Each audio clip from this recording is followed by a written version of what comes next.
कि इस देश में लोकतंत्र है और देश का कोई भी आदमी इस देश की सर्वोच्च कुर्सी पर बैठ सके तो वो संविधान बचाने का चुनाव है। इसलिए हम आपसे कहने आए हैं, आदरणीय मोदी जी 10 साल पहले आए थे, भारत में आए थे, उन्होंने कहा था हम आएंगे, अगर हमें बैठा लोगे तो गुजरात मॉडल लाएंगे। और गुजरात मॉडल लाए हैं, तुम्हें पता नहीं गुजरात मॉडल क्या होता है? लोग गुजरात गए नहीं, सूरत गए होंगे नौकरी करने। गुजरात मॉडल लाए हैं। आरएसएस के प्रमुख सदाशिव गोलवलकर 1947 में अपनी किताब में लिखा है कि जो आजादी दलितों को, पिछड़ों को, अक़लियत को, सबको बराबर का हक देती हो, ऐसी आजादी से गुलामी बेहतर।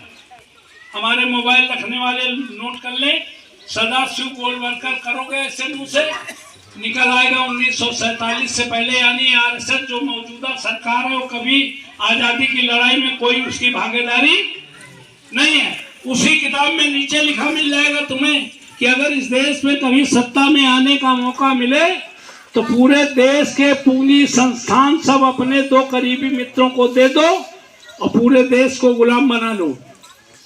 आज 10 साल में जो रेल सबसे बड़ा एम्प्लॉयमेंट देने वाला विभाग था वो अडानी अंबानी के पास है। तुम्हारे कानपुर सेंट्रल का प्लेटफॉर्म 50 साल के लिए अडानी अंबानी के नाम है। एयर इंडिया, एयरपोर्ट सब अडानी अंबानी के नाम है। बीएसएनएल अडानी अंबानी के बेच दी गई। पेट्रोलियम अडानी अंबानी के पास है। ऑर्डिनेंस फैक्ट्री, एनटीसी मिले सब अडानी अंबानी के पास है। अगर पंजाब के किसान और पश्चिम उत्तर प्रदेश के किसान 1.5 साल तक खुले आसमान में संघर्ष न करते तो जो बघवट के बिगाड़ जमीन पे ऐठे होना ये भी सब अडानी अंबानी की हो जाती। यही तो गुजरात मॉडल है। 2 गुजराती मिलके पूरे 2 गुजरातियों को पूरे देश के संस्थान दे दिए। यही तो गुजरात मॉडल है।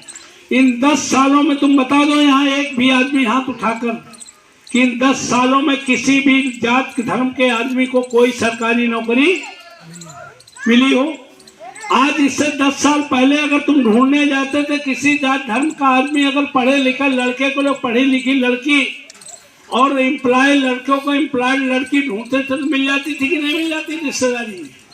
आज 10 सालों में कोई मिला है? नहीं मिला है। और मिलेगा भी कैसे? सारे संस्थान जो सरकारी थे वो सब के सब प्राइवेट को दे दिए गए।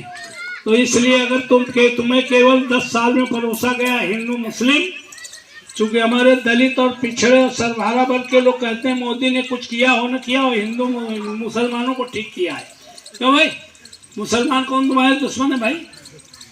जब क्रिकेट होता है इंडिया और पाकिस्तान का तो मोहम्मद शमी और मोहम्मद सिराज जब देश को जिताते हैं तब कहते हैं हमारे पूरे इंडिया के लोग कि सिराज, मोहम्मद शमी और सिराज है तो निश्चित तौर पे इंडिया टीम।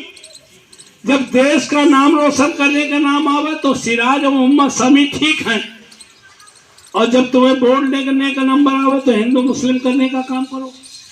तो इसलिए हम आपसे कहने आए हैं कि अगर तुम इस बार चूक गए तो अभी तक तो मोदी जी कह दिया एक देश एक चुनाव।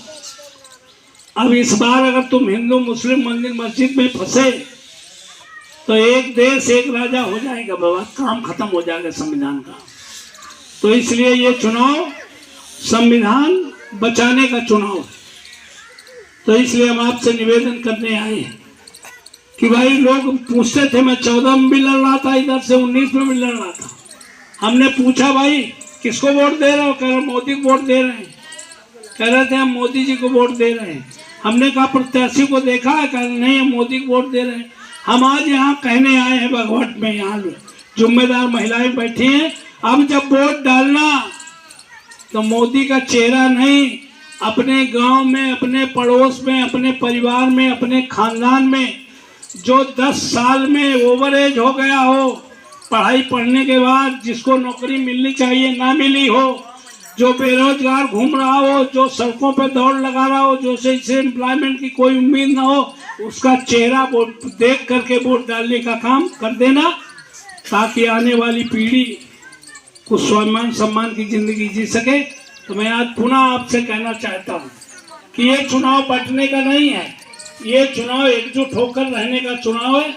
ये चुनाव मेड़, खरंजा, नाली, लड़ौरी, खूंटा की लड़ाई वाला चुनाव नहीं कि इसमें बट जाओ।